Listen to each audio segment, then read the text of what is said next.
गुरुर्ब्रह्मा गुरुर्विष्णु गुरुर्देवो महेश्वराय गुरु साक्षात परम ब्रह्म तस्मै श्री गुरुवे नमः। आप सबके भीतर बैठे हुए उस परमपिता परमेश्वर को, उस सच्चिदानंद स्वरूप को कोटि कोटि नमन करता हूँ और श्रीमद् भगवद गीता का एक सूत्र समझाने का प्रयास करता हूँ। बोलो विष्णु भगवान की जय, बोलो कृष्ण भगवान की जय, बोलो राधा रानी की जय। भगवान की उपस्थिति में अर्जुन द्वारा स्वजनों के लिए शोक करना सर्वदा अशोभनीय है। अतः कृष्ण ने आश्चर्य व्यक्त करते हुए कहा है, आर्य जैसी सभ्य जाति के लिए किसी व्यक्ति से ऐसी मलिनता की उम्मीद नहीं की जा सकती। आर्य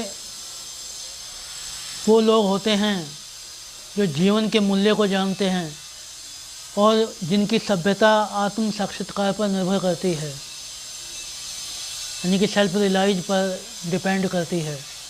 देहानुभूति से प्रेरित मनुष्य को यह ज्ञान नहीं रहता कि जीवन का उद्देश्य परम सत्य विष्णु अथवा भगवान का साक्षात्कार करना है। वे तो भौतिक जगत के बाह्य स्वरूप से मोहित हो जाते हैं। अतः वे ये नहीं समझ पाते कि मुक्ति क्या है। जिन पुरुषों को भौतिक बंधन से मुक्ति का कोई ज्ञान नहीं होता, वे अनार्य कहलाते हैं। यदि मनुष्य अपने वास्तविक स्वरूप को समझे तो वो श्री कृष्ण के दर्शन आसानी से कर सकता है। यद्यपि अर्जुन क्षत्रिय हैं, किंतु युद्ध से विचलित होकर वे अपने कर्तव्य को भूल चुके हैं। उसकी यह कायरता अनार्यों के लिए भी शोभा देने वाली हो सकती है। कर्तव्य पथ से इस प्रकार का विचलन न तो आध्यात्मिक जीवन में प्रगति करने में सहायक होता है, न ही इससे संसार में ख्याति प्राप्त की जा सकती है। भगवान श्री कृष्ण ने अर्जुन द्वारा अपने स्वजनों पर इस प्रकार की करुणा का अनुमोदन नहीं दिया है। अर्थात क्या कह रहे हैं श्री कृष्ण भगवान जी? श्री कृष्ण जी कह रहे हैं, दो प्रकार के लोग होते हैं, एक आर्य और एक अनार्य। आर्य जाति और अनार्य जाति। आर्य जाति वो है जिन्हें आत्मा परमात्मा और परमात्मा के वास्तविक स्वरूप का ज्ञान है। वो आर्य संस्कृति या आर्य सभ्यता के लोग कहलाते हैं। और जिन्हें अपने ही वास्तविक स्वरूप का ज्ञान नहीं है, आत्मा परमात्मा का ज्ञान नहीं है, जो देहानुभूति में ही लगे रहते हैं, जिनके लिए देह ही सब कुछ है, भौतिकता ही सब कुछ है, आध्यात्मिकता कुछ नहीं है, वो अनार्य कहलाते हैं।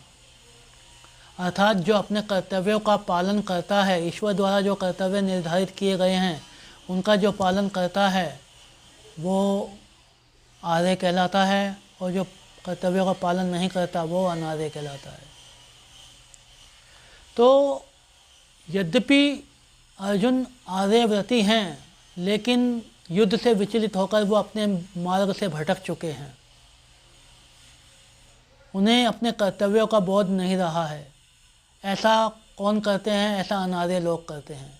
तो श्री कृष्ण अर्जुन से कह रहे हैं, अनार्य मत बनो, देहानुभूति में अपने आप को विचलित मत करो। आर्य व्रति में पैदा हुए हो तो उसकी लाज रखो और अपने कर्तव्यों का सही ढंग से पालन करो।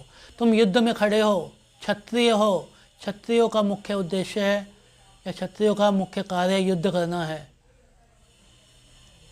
और युद्ध करो। इस समय सामने खड़ा हुआ आपका कोई भी रिश्तेदार नहीं है, चाहे वो पितामह भीष्म हों, चाहे द्रोणाचार्य गुरु हों।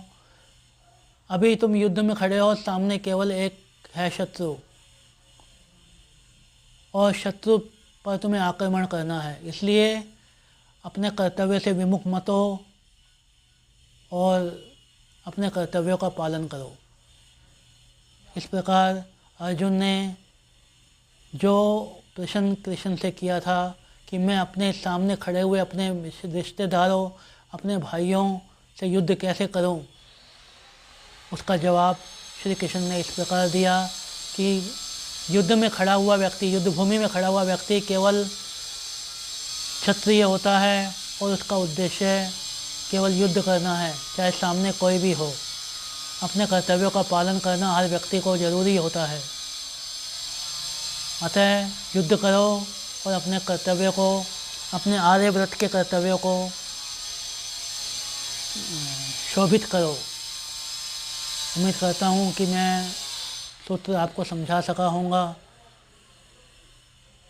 इसी के साथ आज के सूत्र को, आज की कथा को यहीं विराम देते हैं। फिर एक नए चैप्टर के साथ, एक नए सूत्र के साथ आपके सामने उपस्थित होऊंगा। तब तक के लिए राधे राधे, जय श्री कृष्ण। राधे राधे, जय श्री कृष्ण। राधे राधे, जय श्री कृष्ण। जय माता दी।